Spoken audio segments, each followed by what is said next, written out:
afternoon, everyone. I'd like to welcome you to the 2019 Mayoral Luncheon and State of the City Address with Mayor Neil M. O'Leary.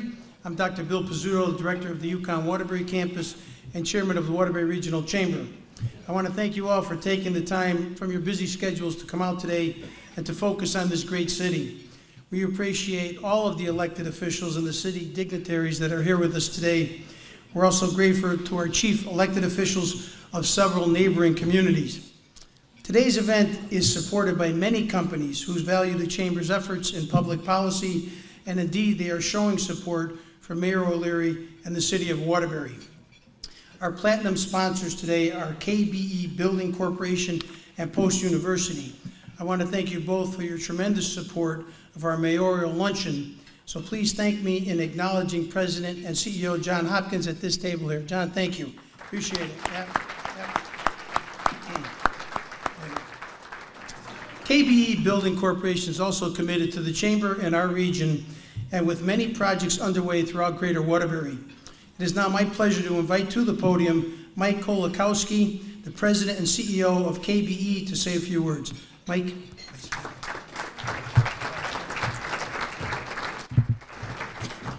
Good afternoon, everybody, and thank you, Mayor O'Leary, for giving me this opportunity to say a few words. KBE is celebrating our 60th anniversary this year, and as one of the region's largest construction firms, we've had the opportunity to build a number of projects throughout Connecticut, New England, and beyond. One of our most recent projects is right here in Waterbury, and it's the Consolidated Public Works Facility on Huntington Ave, which we just completed this past year. In our minds, this was a very complex renovation and addition where we transformed the former 60,000 square foot chemical manufacturing plant and added a 61,000 square foot addition to create the new public works facility. We believe with the staff and equipment now centralized in the space, the city's services will even be more efficient than they were before. And what's more important is the city was able to clean up and reuse an abandoned industrial property for positive use. The new DPW building is the latest of more than 15 projects that KBE has constructed in the city, either for or in the city, over the last number of years. Some of the other projects include Carrington Elementary School, Caner Tech School, as well as a number of other retail and office developments. Waterbury is clearly a city of growth and opportunity. Its strong base in manufacturing and technology is vital to our state's economy. It's a real pleasure to see such a dedicated city leadership team with the support of Mayor O'Leary at the helm. All of us at KBE are honored to be a part of the city's continued prosperity and growth. Congratulations, Mayor, and thank you.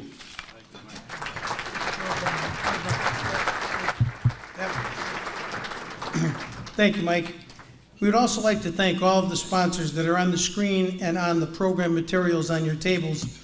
As I've said, we really value these companies and appreciate their support. Please join me again in thanking all those folks that are listed on those programs if you can, please. Thank you. Yep. Today's luncheon is one of a series of events produced on behalf of our Chamber's Public Policy Committee. The committee works with our professional lobbyist, Armando Paolino III of Paolino Public Affairs Consulting, and the Director of Public Policy, Dave Kruszewski, to represent the interests of the Chamber members at the federal, state, and local levels of government. It also provides opportunities for our members to be heard by elected leaders on issues that matter to your business.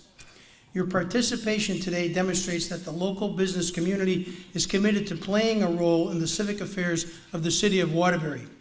The Public Policy Committee and the Executive Committee of the Chamber's Board of Directors also developed the 2019 Municipal Agenda and the 2019 Mayoral Evaluation, copies of which are on your tables.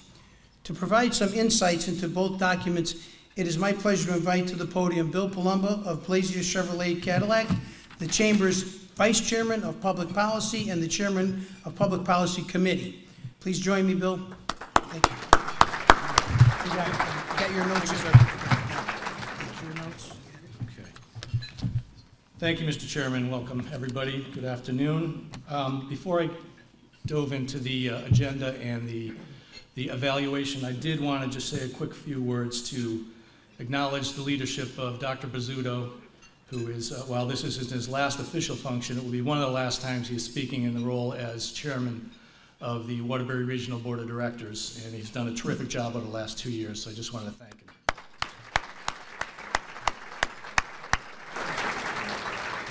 So as Bill mentioned, I have the honor of chairing the Public Policy Committee, and they've worked diligently to update the municipal agenda, which serves as a guide for the mayor and his administration on issues vital not only to the city's business community, but to its residents as well.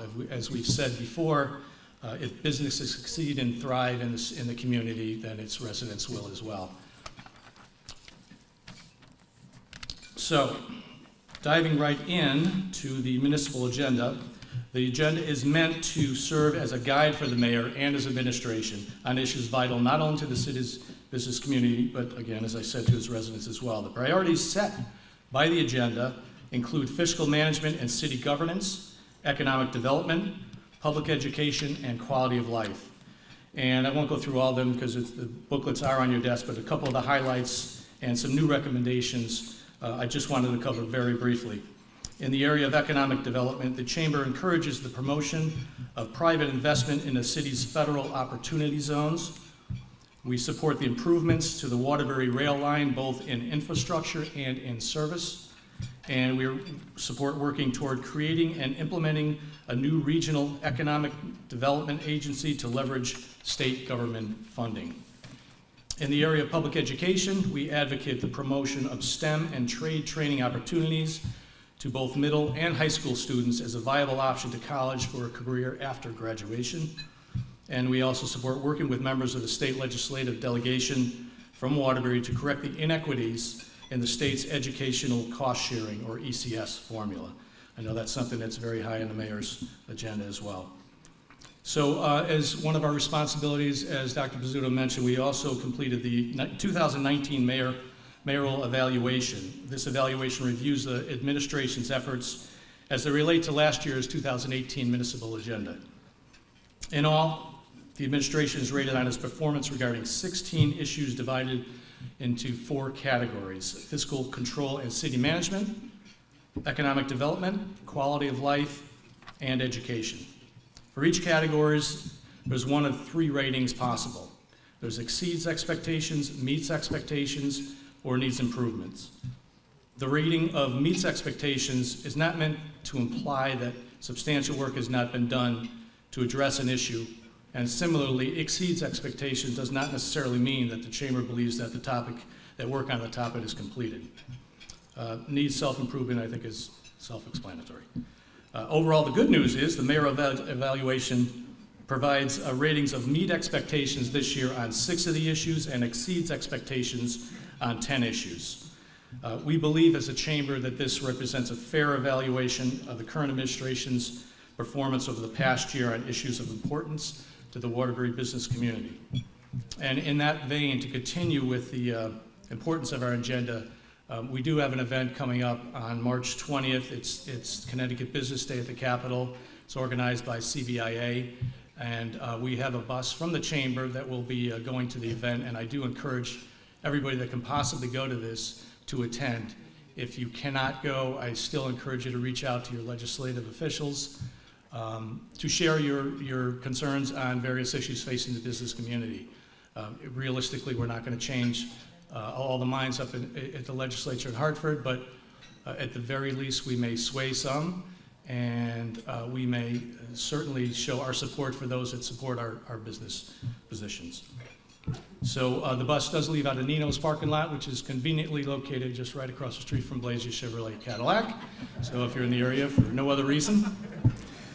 So it is my honor and privilege at the moment to turn the podium over to our Mayor, Neil M. O'Leary. I'm going to dispense with the background on Neil. I think everybody in the room knows his accomplishments, and I encourage you to welcome Mr.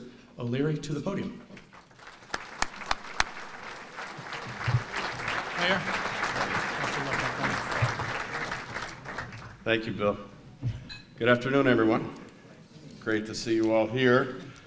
This year's the presentation will be a little bit different. My staff has given me notes that I'm ordered to stick to.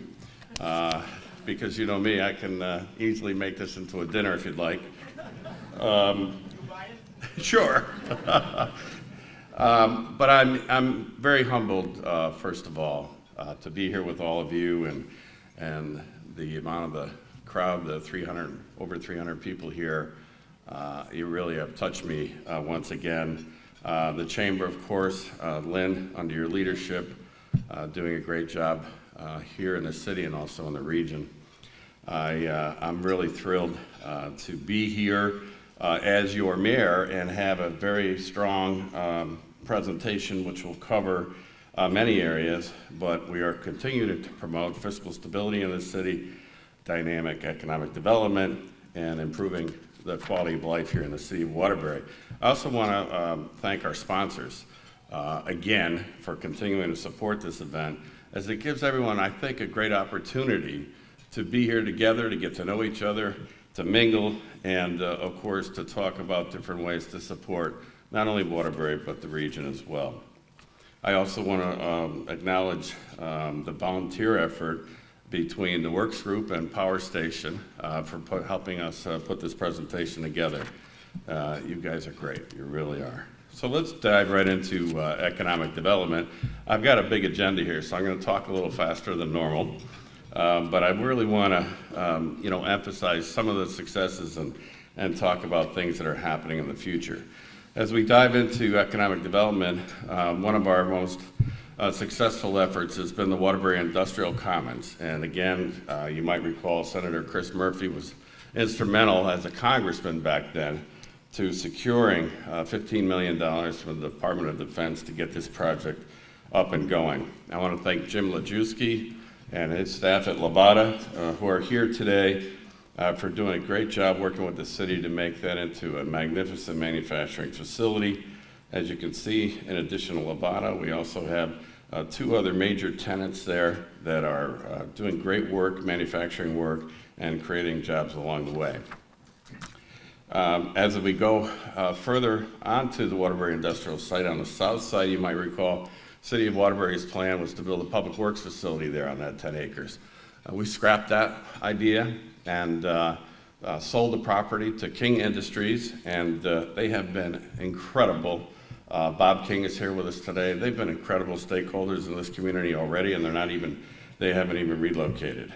They have finished the first building on the site. 3 more buildings will begin in 2019, with the additional 2 in 2020. We're excited to have King as part of our Waterbury Industrial Commons complex. The next thing we need to talk about that's coming very soon, groundbreaking will be hopefully in the next 3 or 4 weeks, will be the Waterbury Regional Food Hub. This may be new to some of you. This is an effort from Senator John Hartley and Sue Pronovost of the Brass City Harvest. City will begin breaking ground shortly on the Food Hub, as I mentioned, which will be on the corner of Mill and East Liberty Street. It's the first purpose-built facility in Connecticut to aggregate, sanitize, and distribute farm produce that will meet the new FDA federal food safety standards. The first of 3 construction phases will create a 5,000 square foot wash facility, including produce washing machines, dry storage, farm to school, fulfillment, and commercial kitchen space. This is intended to create initial 15 jobs, but will grow based on wholesale and retail sales. The Food Hub, combined with what restaurants, local food distributors, and businesses like Ideal Fish are doing, could help position the City of Waterbury and region as a center for food production and distribution excellence.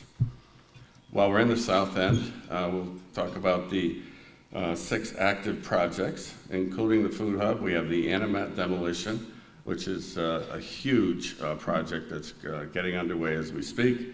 We're in contract now with the demolition folks. This is 17 acres of property located on South Main in Washington, and I'm really excited to get this project finally going. It took us almost 7 years to get where we are today. We've been very successful in getting both state and federal grants to clean up this property. Also happening in the South End is the demolition of Risden Manufacturing, which has been a great success. the East Liberty Street Bridge construction project, and 313 Mill Street. You might recall that was where that huge factory fire was. We got a $2 million grant to take the factory down, and a $3 million additional grant to put a park and a baseball field on that property, of course, which was the former Nova Dye and Print Corporation site. Further moving along, we have Ideal Fish. I'd like to thank Eric Peterson, who is here with us today. Eric is the owner and principal agent, and the Ideal Fish is the first fish harvest facility in the state of Connecticut. Ideal Fish harvests branzino fish, and we're really excited. It's the largest saltwater fish farm in the United States of America, gaining national attention, having been featured in both the New York Times recently, amongst other news sources. Ideal Fish is interested in expanding in Waterbury, adding another several 100,000 square feet, and creating a full aquaponics system where fish waste would be used to fertilize herbs and other food products. We're really excited about this, guys. This is a big deal for Waterbury. Jumping into downtown Waterbury, I'll go back to 2011 when I was first announced I was running for office. In the summertime, I had some friends over my house, John Lombard, Phil Nargi, and Hank Payne, three of the primary landowners, property owners in downtown Waterbury, to talk about what their vision was for downtown. All three expressed a frustration with the city, quite frankly, that not enough attention was being placed in downtown and downtown redevelopment. I think most of you that have been around here for a while would have a hard time disagreeing with that. We made that really the focus of our campaign, and I am really, really proud of some of the accomplishments, and I thank each of those individuals for their extraordinary efforts in redeveloping downtown. Since coming into office in December, I have made downtown development one of the major cores of our administration, as I mentioned. In July 2014, I requested from Governor Malloy a $12.2 million grant for the Waterbury Next strategy, which he granted.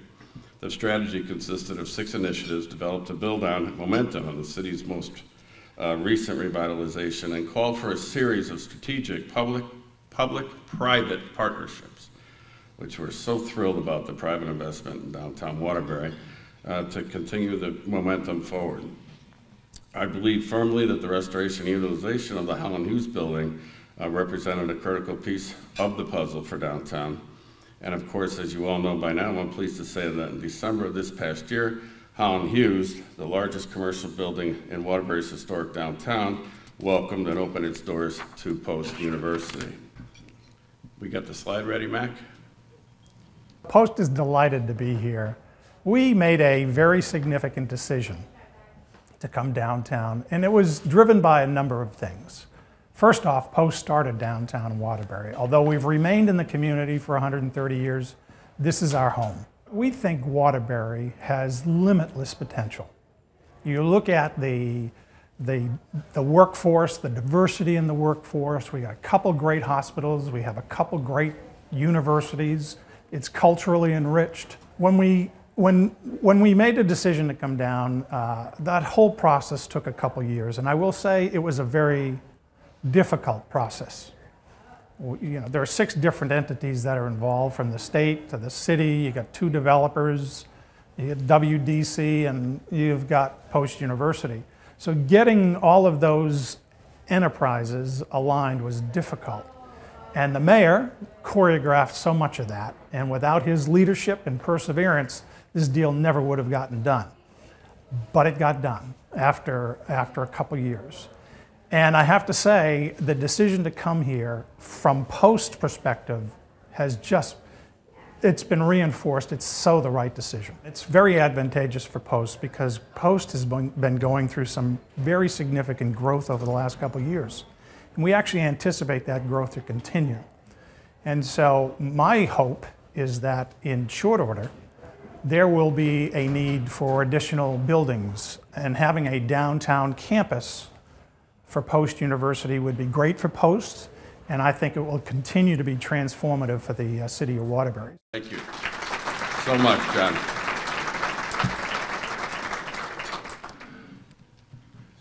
And of course, around the corner from Holland Hughes Post University is the Lombard Brown Building, and John Lombard's here with us today. I've already mentioned him before, but quite frankly, without his efforts, the revitalization of downtown would not have been to the success that it is at the moment. As you all know, we were very fortunate to find two developers, Joe Gramando and his brother-in-law, Lou Forster, who came into the city with plenty of resources and capital, which is always a welcome, and when I talk about the private partnership, and that's exactly what I mean. These gentlemen have invested millions and millions of dollars into downtown Waterbury. They did the working with Post, of course. They did all the redevelopment of the Holland Hughes building. And next, we're going to talk a little bit more about the new dormitory space in downtown. So what students would do before there was housing here, they would drive here, park in the parking lot, and as soon as they're done, they would get in the car and drive home. So when we were talking, about what we could do in the city, and we said, one need could be student housing, we spent a lot of time researching, going up to stores. We wanted to create student housing, but we wanted to create an experience, something that will not just be off-campus housing apartments, that it would be a college experience for the students. When we talk to a lot of students, they say being able to be here, they have more access to their professors, they have more students to collaborate with, and they're having a much better college experience. And that's exactly what we were trying to develop. So we're really excited about it, and second year is going really well. In spending a lot of time up here, I got to know a lot of people, and I went to a lot of events, and I really see the community, that people who grew up here in Waterbury, they believe in Waterbury, they want to see it thrive, and they're such a community. And I really want to be part of that community, which makes me want to continue doing business. And I tell you, Joe and Lou are a huge part of this community, and Joe is here with us today. Thank you, Joe.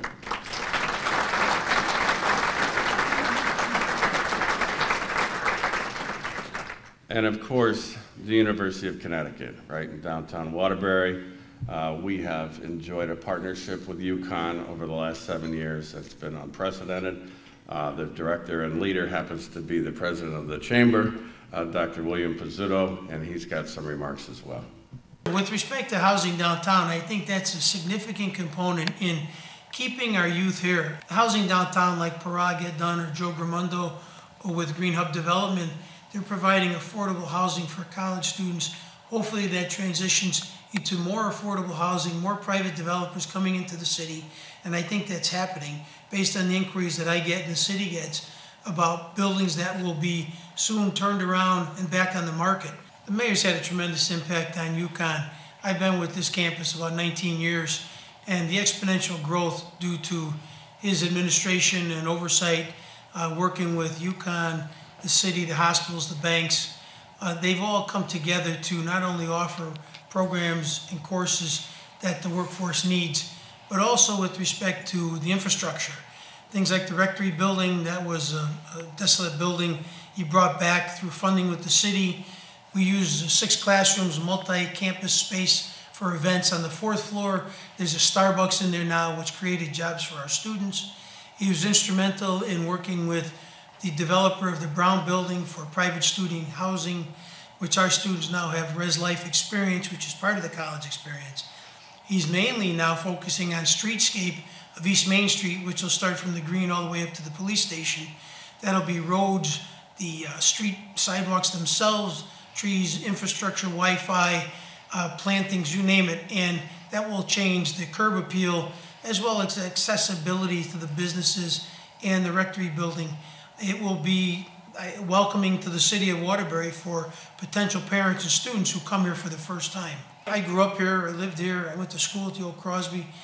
Downtown was vacant for many years, from the 80s until about late 90s and 2000. The mayor came back in midway through that, and it's been a tremendous turnaround. I can only imagine where the next 10 years will take us. Thank you, Dr. Pizzuto.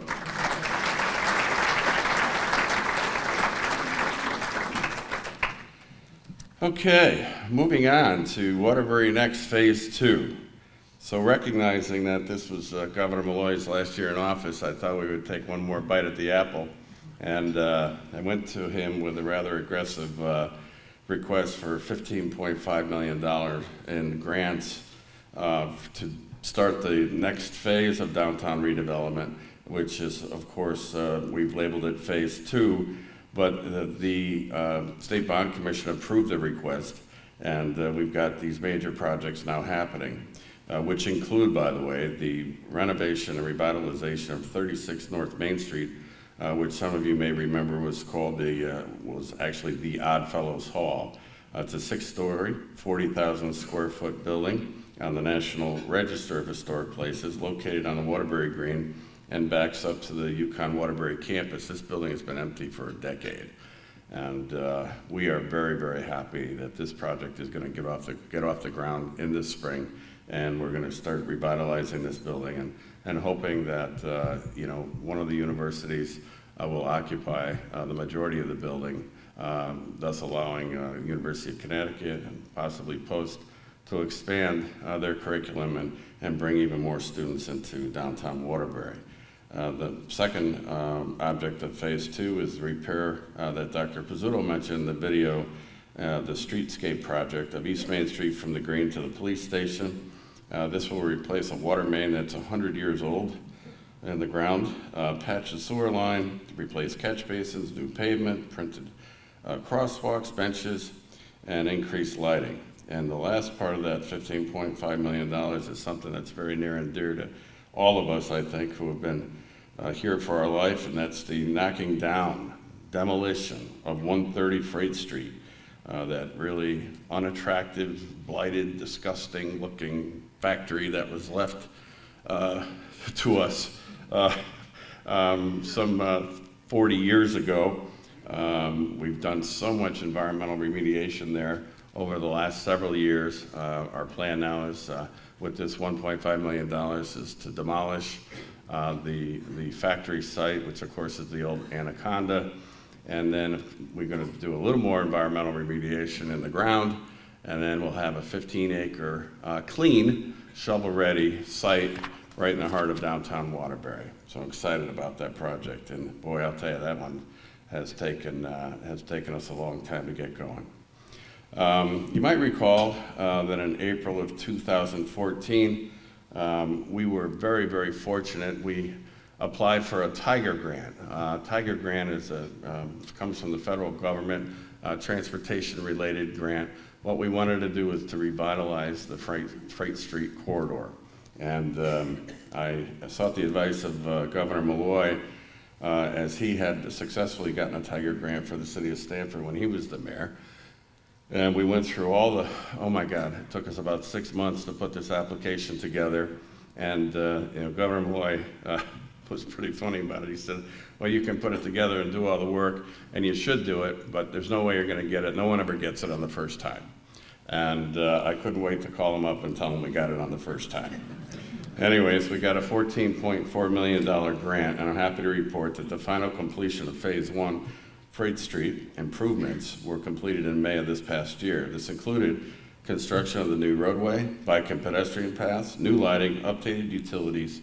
This is something to note about, so all the utilities is that they were created with an eye toward future investment. So everything you can imagine is in the ground over there. We can build anything imaginable, and we have enough gas, sewer, water capacity to do all that. Phase 2 and Phase 3, Jackson and Meadow Streets are currently out to bid.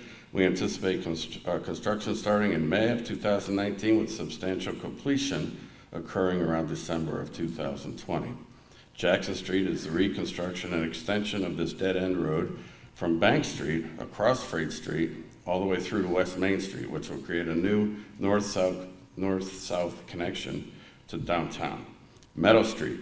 Road improvements run the full length of Meadow Street. They include new pavement, bike paths, updated pedestrian crossings at Meadow and Grand Street by the Father McGivney Island. Restaurants on the rise. As you know, any of you that try to get into Texas Roadhouse, you can't get in there unless you want to hang around for about 45 minutes, which is great. They are just booming out there. It's amazing to me how busy they are all the time. And Pepe's Pizza now has joined them, and they're doing very, very well, according to the owner. As important as out in the East End development, and of course, I'd be remiss if I didn't mention, and I think all of you have recognized how nice it is to be able to drive through Waterbury. That East End expansion of 84 is a huge success. On time, actually ahead of schedule and under budget, and now you can actually come in and out of Waterbury without wasting 30 to 40 minutes in your car sitting there. The only thing that I did like about that time sitting in the car, Joe Pisani, was looking at the cross. So I have to look quicker now. But I know, welcome Joe Pisani, and his son Joe is here with him today. So we talk about downtown restaurants. I want to talk about Drescher's. So Drescher's, and George Toretto is here with us, is reopening.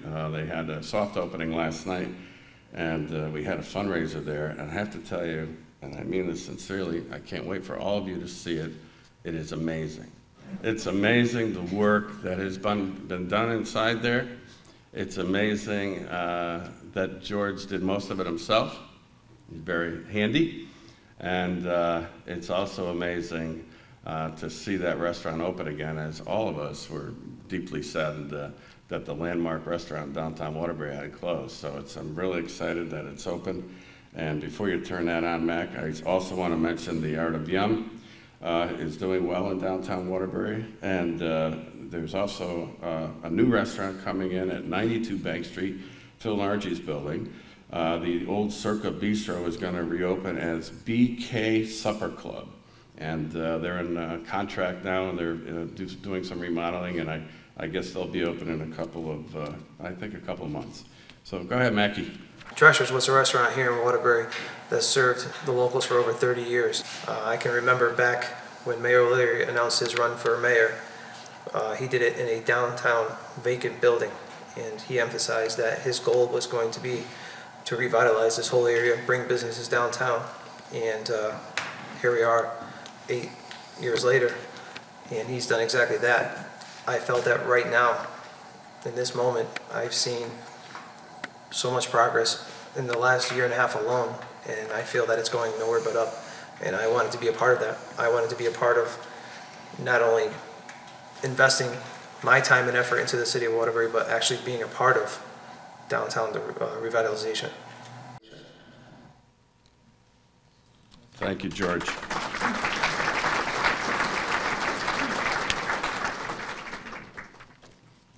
And now the Art of Yum. People always ask us, well, why Waterbury? The main reason is because, one, it's home. And also, we always hear when people talk about Waterbury is the negativity. It's always like a negative tones to Waterbury. If you want to have a good time, you want to have, you want to go out for a spectacular dish or a great experience, you always have to go outside of Waterbury. But we figure with our talent and our skill and our creativity, we could bring that right here to downtown.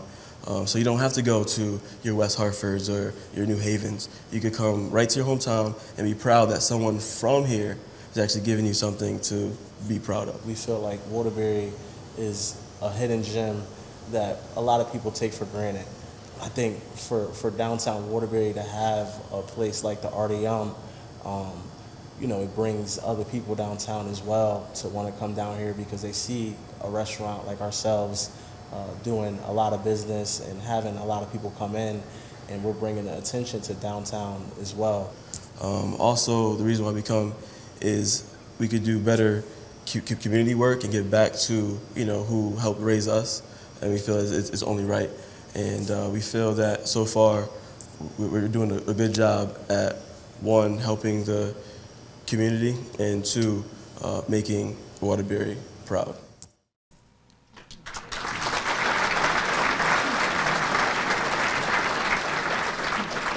That's great, thank you. Okay, diving right now into, let's see, where are we? Arts and culture. All right. You know, we had these great group of people from Italy come, inspired by Joe Pisani, again, another great project that he spearheaded. In addition to Holy Land, we brought in these 5 artists from Italy who were inspired by the work of Alexander Calder. And these artists created and donated 5 sculptures to the city of Waterbury. All 5 are installed in various downtown locations. They were manufactured in Marcel Verno's property over on Freight Street. We're very grateful to Marcel for allowing us to do it there. As many of you know, Calder is considered to be America's first modernist sculptor, and had most of his sculptures were welded and created right here in the city of Waterbury. This was fun. It really was amazing to see the number of people that came to visit the manufacturing of these 5 really magnificent pieces of art. But you know, it really opened my eyes to the arts and cultures here in the city of Waterbury. It's an area that we need to explore more. It's an area that we need to develop. It's an area that we need to recruit artists into our city.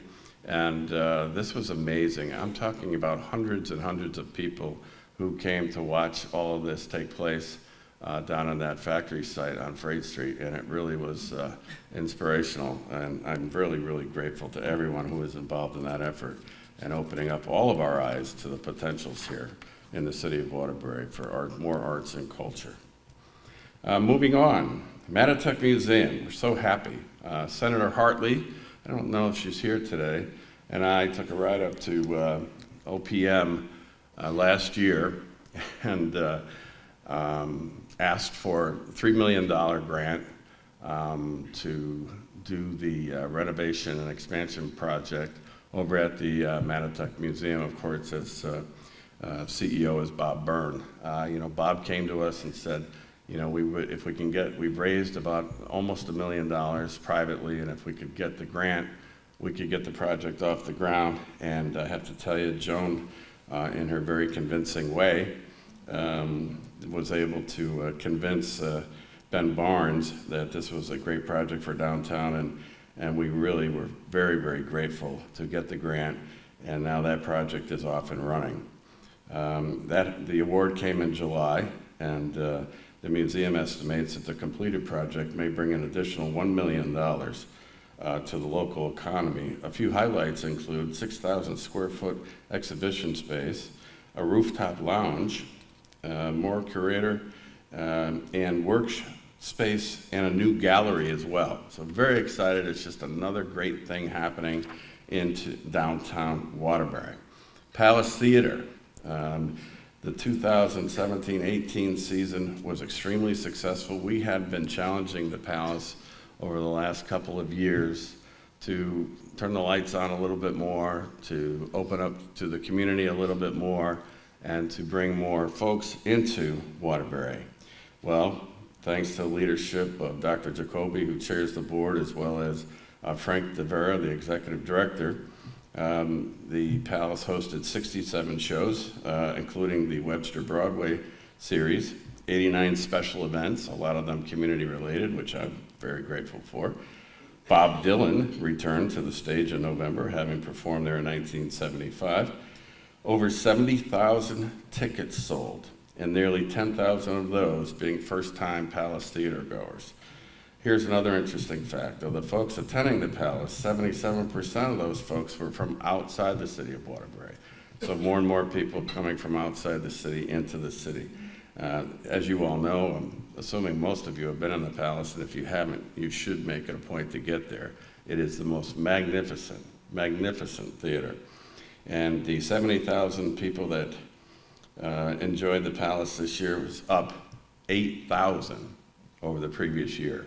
So thank you to the Palace for listening to us and making sure that the Palace is open more often and the lights are on more often, because every time there's a show at that Palace Theater, you can't get a seat in any restaurant in downtown and even outside of downtown Waterbury. Thank you.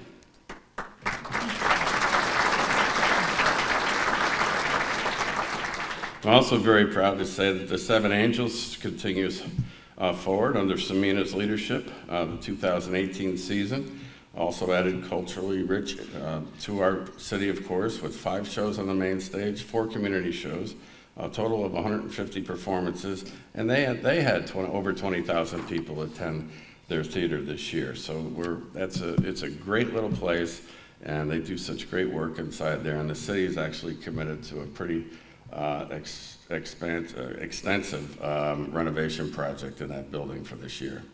When you sit down in that building, sometimes on a windy night in the winter, you can really feel it. I always tell Samina that's what keeps us awake.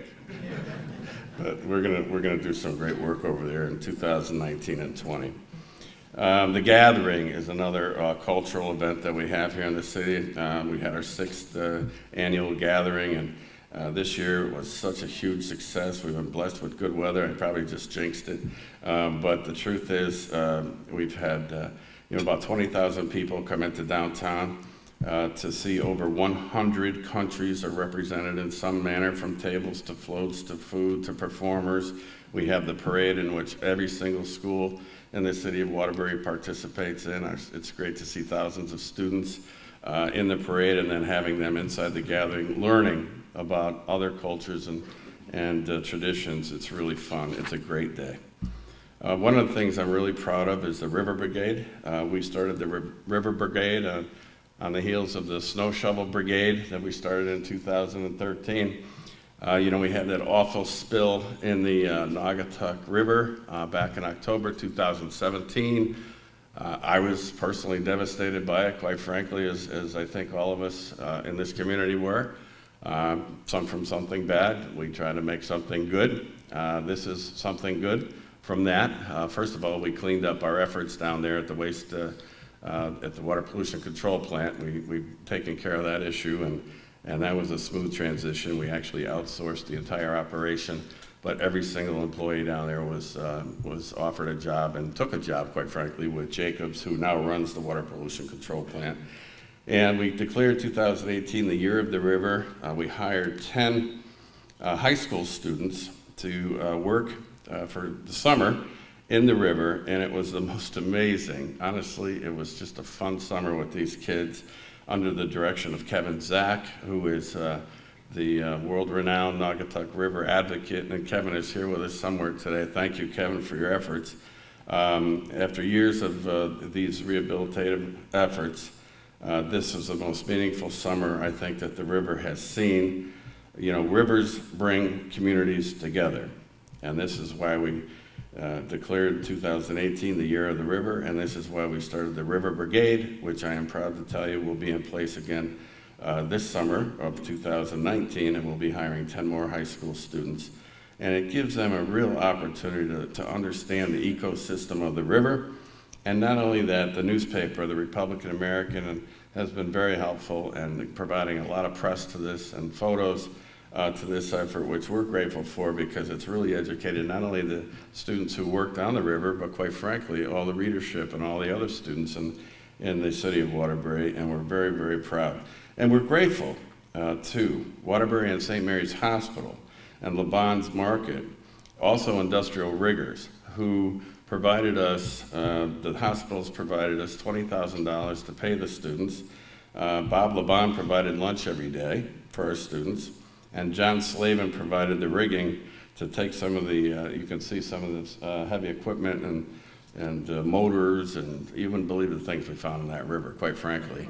A lot of it actually was remnants of the '55 flood. It was amazing. We even traced one bowling ball. We found a bowling ball. It was a duck pin bowling ball, and we traced it to St. Joseph's. And it was as a result of the '55 flood. The bowling alley got flooded, and we found a bowling ball under this big rock. Anyways, it was really cool.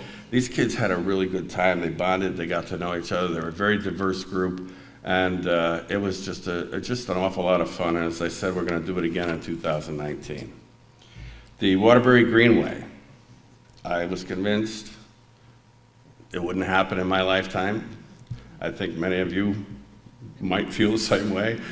They're telling me it's happening. I gotta believe them. Under the leadership of Ken Curran, who is the chairman of the Greenway Committee. I'm told that well, let's start about the project. It's going to be in 3 phases. The first phase will run along the river from the Naugatuck border to Eagle Street. The second phase runs about 2 miles from Eagle to West Main Street. And the third phase, this may not be in my lifetime, runs another 2+ miles along Thomaston Avenue to the Watertown town line. Once the final portion of the design is done, we will send the phase, once the final portion of the design is done, we will send the first phase of the project out to bid. The project is anticipated to go out to bid this fall. Yeah, you heard it here. I'm not skeptical at all. I'm just, we were gonna put it out to bid 2 years ago, and the state came in as part of their due diligence and found some arrowheads and some other Indian artifacts, and it shut the project down for a year. To see if we could find more of that stuff, and you know, it's all great, and we all get it, but not really. But we're back on track, I'm told, and so stay tuned. I'm excited for this, and it'll be great when it is done. And by the way, most of the people on this Greenway Committee have been on it for 10 years, and so can you imagine the ribbon cutting celebration we'll have when it finally happens? Oh my God. The Shovel Brigade, back in 2013 we had that blizzard, and David Lepore and I were having dinner together, and he said, you know, you should, we were all snowed in, remember? We were snowed in for nearly a week, and we had like 44 inches of snow in like 2 hours or something. It was ridiculous, and the city was shut down, and David and I were having dinner, and he says, you know, you should get all these kids, these high school kids, get them downtown, and we'll pay them minimum wage, and we'll have them shovel the city out. So we plastered it out on social media, and about 1,000 of them showed up, shovels in hand. And we put them on, John Dufour gave us 10 school buses, and we put them on school buses, and we sent them all over the city to different schools and locations, and they shoveled us out. And it was an amazing effort, and it was really cool. And we still have the Shovel Brigade. It's run through the PAL program. And this year, we haven't had that much snow, thankfully. I guess we're going to get a little later. But this year we've shoveled out 60 seniors through the program. And it's fun to see the kids shoveling out sidewalks and driveways for the elderly, who traditionally will give them cookies or something warm to drink. And it's just a great community effort. And I'm very, very grateful to the PAL program for continuing the effort. And I'm grateful to David Lepore, who's on my staff now, for the idea of putting together that Shovel Brigade, because it's happening in other communities as well. And I think that is very cool. Neighborhood development. I'm very, very pleased to announce that the Webster Bank Foundation, and we have Jim and Kathy Smith here with us today, but the Webster Bank Foundation brought a group in and studied our neighborhoods and our blight initiatives, and came up with some wonderful recommendations, one of which is to have a community planning position. And then the foundation went further and funded the position for a year. We hired Dan Pace, who is our community planner, and he'll be working with Waterbury Development Corporation, specifically Mike Gilmore and Captain Dan Lauer of the police department, to target and focus on these neighborhoods and keep this effort going. This year we've demolished 9 more buildings, and in total since we took office, we've taken down 128 either vacated, blighted, or burned out properties, and we're really, really making progress in this area.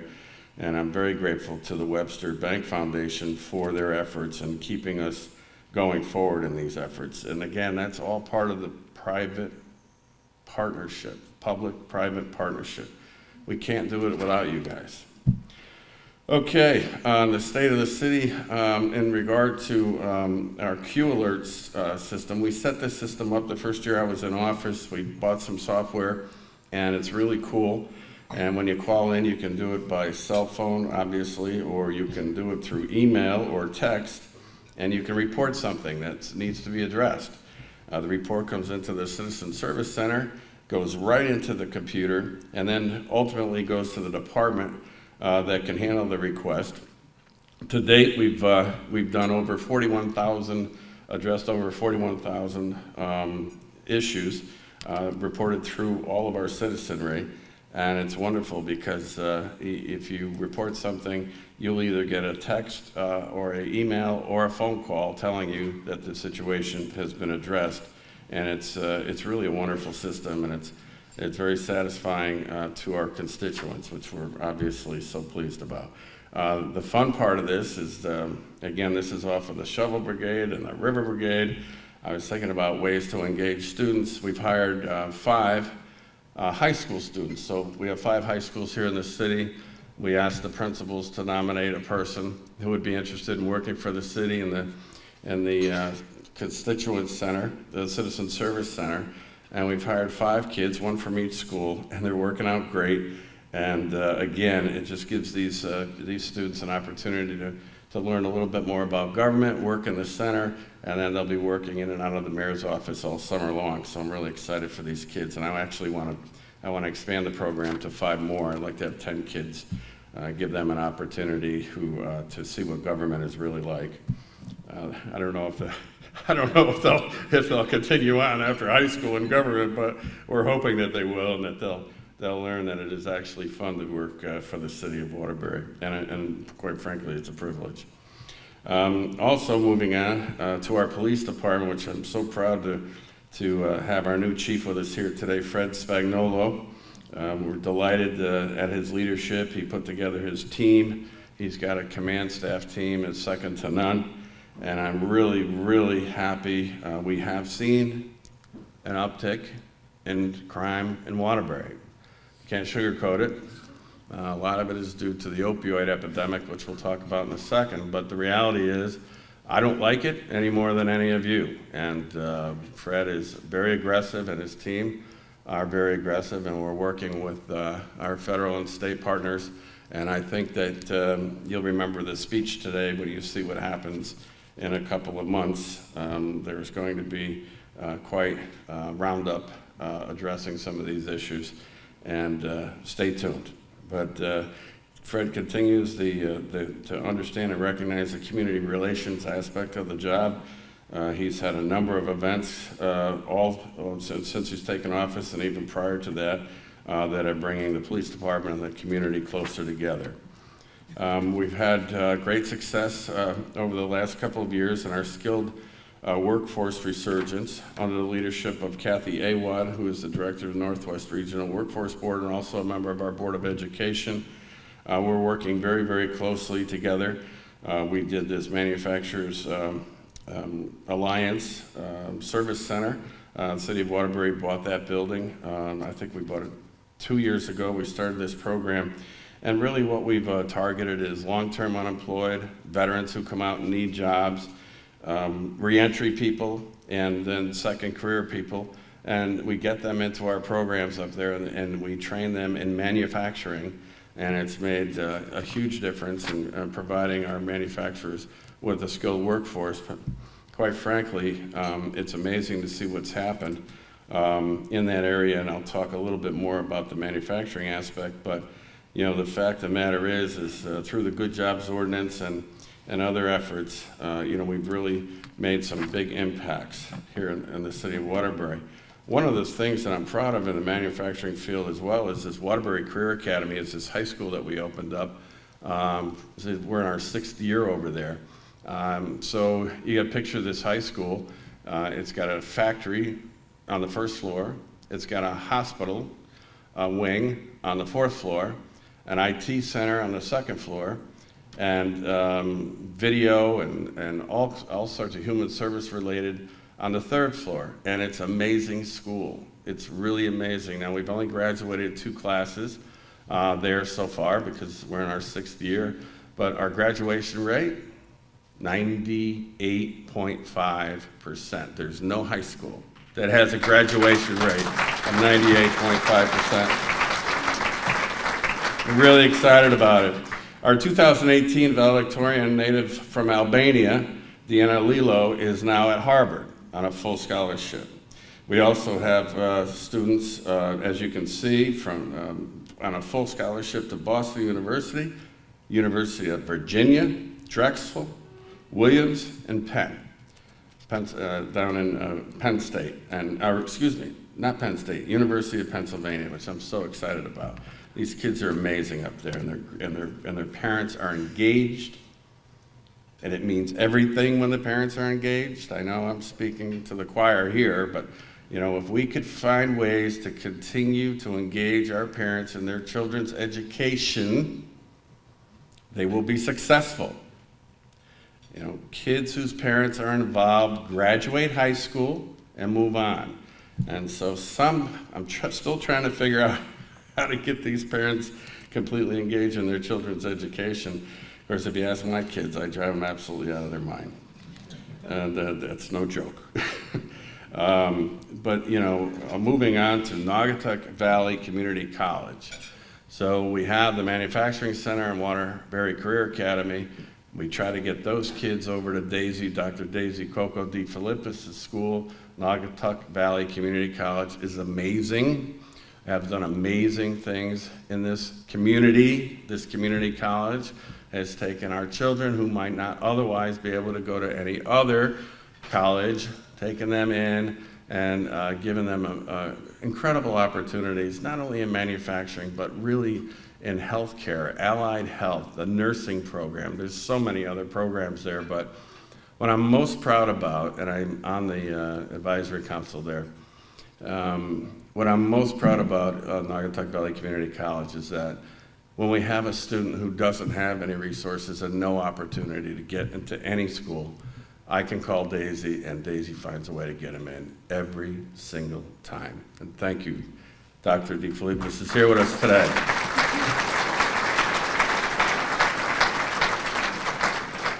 Some daunting challenges facing the city, and we'll blow through these. I know that you all know about the opioid crisis, but it's really disgusting. 262 Narcan uses. So that means if we didn't save these lives using Narcan, 262 in 2018, 262 people were almost dead. When they get the Narcan, it's the most amazing thing you ever saw. They're on their last breath, and within 30 seconds, they're talking. I've never seen anything like it. But if we didn't have Narcan, and our cops and firemen didn't have it on their person and in their vehicles, a lot of these people wouldn't make it. In fact, we did have 54 people die in 2018 in the city of Waterbury from opioid overdoses. 45% of those people were not from Waterbury. They're from the surrounding communities. So it's an epidemic that's not going away. And in the, quite frankly, I've seen some news reports saying it's leveling off. Well, it's not leveling off here, and I don't believe it's leveling off anywhere. You know, we got to continue to work very, very hard in this area. It's a daunting issue in Waterbury because it's led to the increase in crime, heroin trade, gangs, guns. It's unbelievable. It's a problem, and we have to hit it head on. And as I said, you'll be seeing that very shortly. Auto thefts. People just don't like to lock their cars in Waterbury. Or they leave their laptops on the front seat and then they wonder why it's not there when they come out. Or their pocketbooks, or their wallets, or their cell phones. I don't get it. But the reality is or they warm up the car in the morning because it's too cold, and when they go to work, it's gone. And I don't know, but it's a problem because when auto thefts go up, insurance rates go up. And so, you know, we really have to try to educate our public into not warming up their cars and leaving the keys in the ignition, or securing their vehicles, or not leaving things inside the vehicle so people can come along and take them. So we're trying to educate the public through the police department. Tangible progress in the year of 2018. You know, we're so proud of our brownfield efforts. We continue to be the leading city on brownfield remediation efforts, not only in Connecticut, but in New England. We've got these major projects going on now. 313 Mill Street, 698 South Main Street, Animet. We mentioned Risbon already. And we're trying to figure out what to do with the Bristol Babcock property down there as well. And of course, the Powell Park was one of our most noted brownfield redevelopment projects that we're very, very proud of.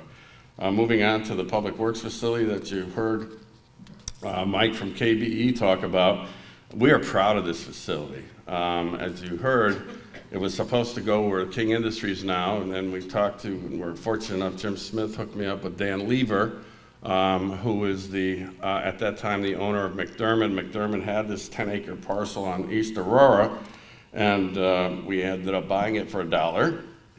Thank you, McDermott. We did a lot of, some environmental remediation. McDermott had already done a lot.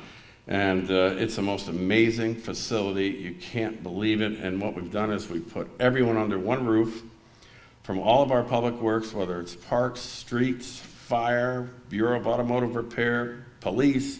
Everything is done there now. We're saving $423,000 a year in money that we used to rent out these locations all over the city in the past. And being under one roof makes it a more efficient operation. And I can't thank KBE enough, as it was a complicated project, and it was a brownfield, and we did find a couple surprises here and there along the way. Oh boy. But at the end of the day, it came out beautiful, and I'm just really, really proud of KBE because in addition, as you heard Mike say, to the Public Works facility, they did Carrington School, which is one of our most amazing schools in the city of Waterbury as well.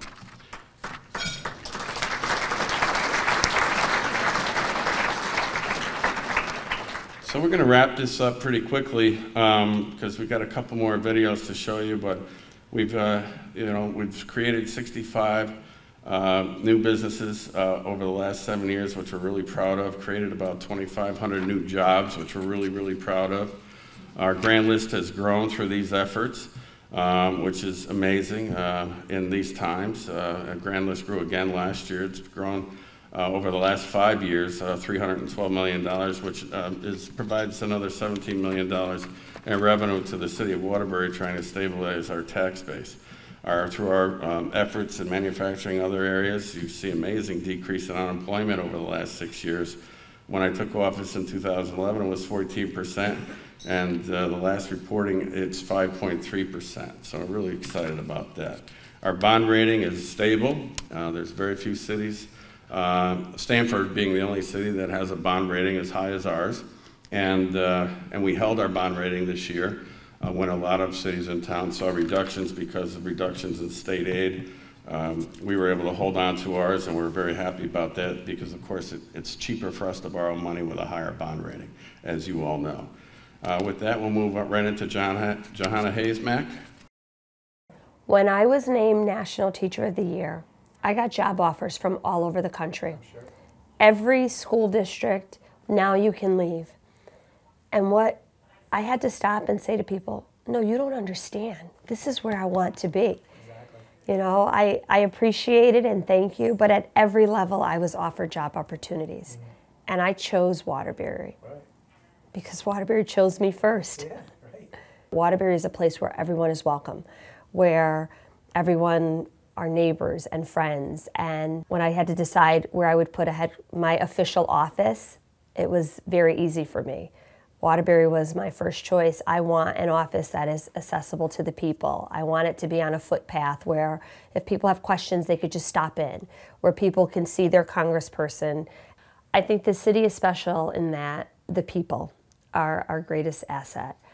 There's a place for everyone here.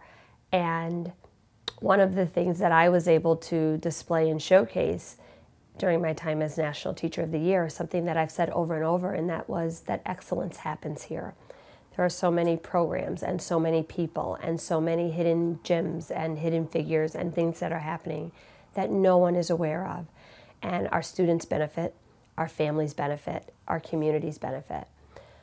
I was very fortunate to be able to take all of that perspective with me on the road and share it with the country. But then, more importantly, to come back and turn that around into some actionable items in Waterbury. So I'm very excited to be here starting this next journey in my life. Thank you, Congresswoman Johanna Hayes.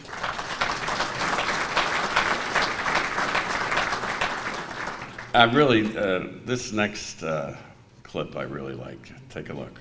Hi, my name is Allie DiGirolamo, and I'm a junior at the UConn Waterbury campus for Human Development and Family Studies, and I'm originally from Oxford, Connecticut. I originally wanted to go to UConn Stores. It's kind of a funny story, but then I came here and I actually fell in love with the campus because of how much smaller it was, and it was more of a family feel, and it was a nice transition. It was the only thing that I was kind of upset about was that there was no dorm life, and then it was funny, my first year, this was actually opening up, and I was like, wow, this is like a blessing in disguise. So I went and came over and I applied to live here, and I got my dream room on the corner with the green, and my friend actually moved in with me, and she went to WestConn actually, but because since it's open to anyone taking higher education courses, she was able to live with me, which was awesome. Then from there, because I got to live here, I decided to stay here all 4 years because I fell in love with the campus, because I can do my degree here. And then because I live here, I got the opportunity to way more things. Like now I'm the president of the student government. I work for this building. There's a lot of opportunities in Waterbury that has opened up to me, and I'm just like very grateful for all of that. So yeah, and also because of this, not too long ago, I was actually accepted into the fast track program, which is so I can start my master's early because of everything I've accomplished so far. I've learned a lot about Waterbury living here. This town means a lot to me now. It didn't at first, I'm not gonna lie, but then I really got to know it, and every day I wake up and there's some type of new improvement, which is making me love it even more. So I'm really excited to see what's to come in the next couple years. Thank you, Allie. Is Allie here with us? I think there are some students from Post. Raise your hand. There she is. Thank you, guys. And thank your parents. Tell them I said thank you. Send more of your siblings. Okay. So I have to recognize my staff for a moment. I have these great people around me, and you know, when you put great people around you, great things happen.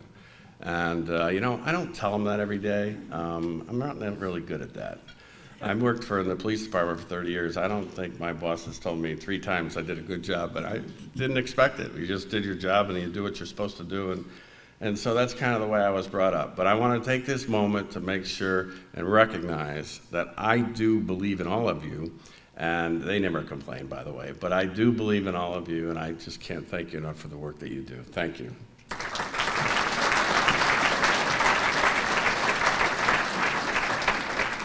So for me, what's been the most fun and rewarding experience over the past 7 years is the formation of the partnership between the city and the corporate community and the community at large.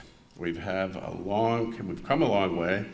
But as we all know, especially in an urban environment, we sure have a long way to go.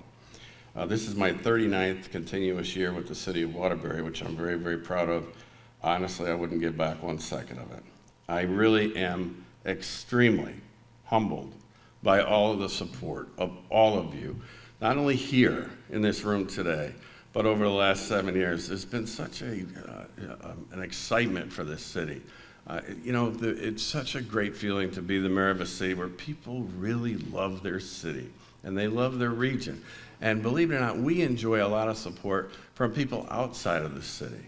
And our COG, our Council of Governments, is made up of 19 towns, and I chair it. And a lot of the folks from that COG are here today, and I'm really proud of all of them for coming. And you know, there's no Republicans, there's no Democrats, there's no nothing. We're all together, we're a unit, we work together, we like each other, we have fun together, but we're doing some really good work and we're getting recognized for the work that we're doing. And you know, we try to make sure that every city and town in our COG gets some of the transportation money that's available and other things so that they can go back to their communities and tell their people and show their people how hard they're working for them. And I appreciate that effort, and it means a lot to me. And I have to tell you, I did honestly have a couple of job offers over the last couple of years, and particularly I had a job offer very, very recently. But I just want to tell you that I love it here. I really do. I love this job. I love all of you. And with that, I'm here to tell you, with your support, I run for mayor again, 2019. Thank you. Thank you. Thank you. Thank you.